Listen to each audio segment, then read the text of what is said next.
16ই জানুয়ারি 2025 সাল। একজন সেনাকর্মী তার স্ত্রীকে মেরে তার স্ত্রীর শরীরটাকে টুকরো টুকরো করে কেটে সে মাংসগুলিকে প্রেসার কুকার সিদ্ধ করার পর সে মাংসগুলিকে নদীর মধ্যে ফেলে দিয়ে আসে। চলুন বন্ধুরা, একজন সেনাকর্মী কেন তার স্ত্রীকে হত্যা করলো এবং কেন সে এরকম কাজ করলো, চলুন বন্ধুরা আমরা সবাই ভিডিওর মাধ্যমে দেখি এবং শুনি। বন্ধুরা, ঘটনাটি ঘটেছিল 16ই জানুয়ারি। মৃত ব্যক্তির নাম ছিল মাধবী এবং অভিযুক্ত ব্যক্তির নাম ছিল গুরুমূর্তি। গুরুমূর্তি একজন সেনাকর্মী। সে কিছুদিন আগেই রিটায়ারমেন্ট থেকে বাড়িতে আসেন। তাদের বিয়ে হয়েছিল, 13 বছর হয়ে গিয়েছে এবং তাদের 2 সন্তানও রয়েছে। তাদের মধ্যে সবসময় একটু ঝগড়া লেগেই থাকতো, কিন্তু সেই সময় এত বড় রূপ ধারণ করেনি। কিন্তু এবার যখন গুরুমূর্তি রিটায়ারমেন্ট থেকে বাড়ি আসার পর যে সে এরকম কাজ করবে কেউ ভাবতেই পারেনি। একদিন যখন মাধবীর মা বাবা মাধবীর কাছে কল করেছিল, তখন মাধবীর কল ঢোকেনি। তারপর মাধবীর মা বাবা মনে করেছেন কি কোনো কিছু সমস্যা হয়েছে, সে কারণে ফোন ঢুকছে না। তারপর পরের দিন যখন আবার কল করলো, তখনও মাধবীর মোবাইলে কল ঢুকেনি। তারপর মা বাবার একটু সন্দেহ হতে লাগলো। তারপর মাধবীর মা বাবা তার জামাই গুরুমূর্তির কাছে কল করে। গুরুমূর্তির কাছে কল করার পর গুরুমূর্তি মাধবীর মা বাবাকে জানায় যে 16ই জানুয়ারি মাধবীর সঙ্গে গুরুমূর্তির ঝগড়া হয়, সেই কারণে মাধবী ঘর ছেড়ে চলে যায়। সেই কথা শুনে মাধবীর মা বাবা অনেক ভেঙে পড়ে এবং সে গ্রাম থেকে তার মেয়েকে খোঁজার জন্য হায়দ্রাবাদে চলে আসেন গুরুমূর্তির কাছে। তারপর মাধবীর মা বাবা গুরুমূর্তিকে নিয়ে পুলিশ স্টেশন যান। পুলিশ স্টেশন যাওয়ার পর মাধবী নিখোঁজ বলে ডায়েরি করে। তারপর পুলিশ তদন্ত করতে শুরু করে। পুলিশ তখনও গুরুমূর্তিকে জিজ্ঞাসা করছিল, কিন্তু সেরকম কোনো প্রমাণ পায়নি, সেখানে তাকে ছেড়ে দেওয়া হয়েছিল। তারপর যখন অনেক খোঁজাখুঁজি করছিল পুলিশ, তখন গুরুমূর্তি মাধবীর কোনো খোঁজ খবর নিচ্ছিল না। তার মা বাবাও পুলিশকে জানায় যে মাধবী নিখোঁজ হয়ে গেছে, কিন্তু তার স্বামী গুরুমূর্তি মাধবীর কোনো খোঁজ খবর নিচ্ছে না। তারপর পুলিশ আবার গুরুমূর্তিকে ডেকে পাঠানোর পর পুলিশ যখন গুরুমূর্তিকে আবার জিজ্ঞাসাবাদ করার পর গুরুমূর্তি পুরো সত্যি কথা পুলিশকে বলে। এই সত্যি কথা শুনে সেদিন পুলিশ স্টেশনও কেঁপে গিয়েছিল।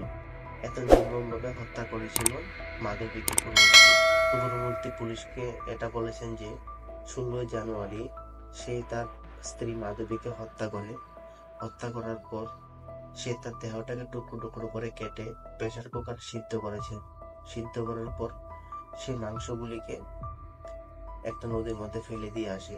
তখন আরো বলেছেন যে গুরুমূর্তি যে তার মাংসগুলি তো পুকুরের মধ্যে ফেলে দিয়ে এসেছি, কিন্তু তার হাড়গুলি নিয়ে সমস্যা ছিল।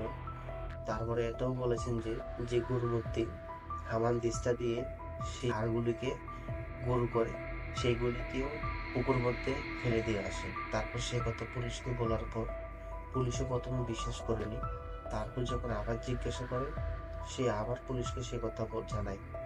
সেই কথা জানানোর পর পুলিশ গুরুমূর্তিকে নিয়ে গুরুমূর্তির ফ্ল্যাটে গিয়ে তদন্ত করার পর তারা মাধবী কোনো কিছুই খুঁজে পায়নি, শুধু পেয়েছে একটা প্রেসার কুকার আর একটা ধারালুদার অস্ত্র, যে অস্ত্রটা দিয়ে মাধবীকে টুকরো টুকরো করে কেটেছে।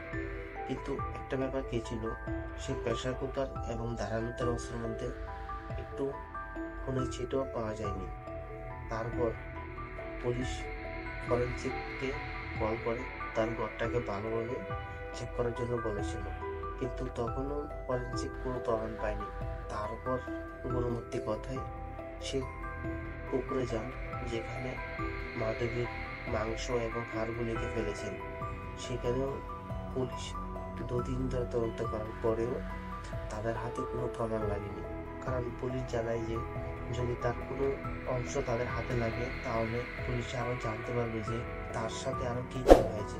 তারপর পুলিশ কোনো প্রমাণ না পেয়ে পুলিশ আবার সে সেনাকর্মীকে জিজ্ঞাসা করেন যে সে কেন তার স্ত্রীকে হত্যা করলো। তারপর সেনাকর্মী বলেন যে তার স্ত্রীর উপর অনেকদিন ধরে সন্দেহ হচ্ছিল, তার বাপের বাড়ির একটা ছেলের সঙ্গে সে কথা বলে, সে কারণে সে এরকম পদক্ষেপ নিল এবং সে আগে থেকে সেটা পরিকল্পনা করতে লাগে। সেই কারণে সে তার দুই ছেলে মেয়েকে তার বোনের বাড়ি মানে তার পিসির বাড়ি পাঠিয়ে দেন এবং যেদিন গুরুমূর্তি মাধবীকে মেরেছেন সেদিন ছিল মকর সংক্রান্তি। সেদিন মকর সংক্রান্তি কারণে মাধবী তার বাপের বাড়ি যেতে চেয়েছিল, কিন্তু গুরুমূর্তি না করে তাদের মধ্যে একটা ঝামেলা সৃষ্টি হয়।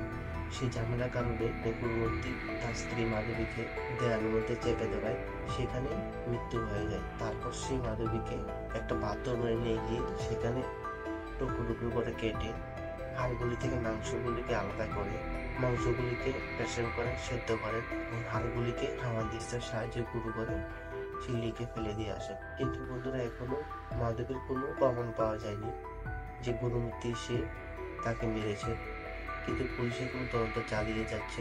বন্ধুরা জানি না কি হবে, যদি জানতে পারে তাহলে আপনাদেরকে জানিয়ে দেব। সেই জন্য বলি বন্ধুরা, ভালো থাকুন, সুস্থ থাকুন, সতর্ক হন।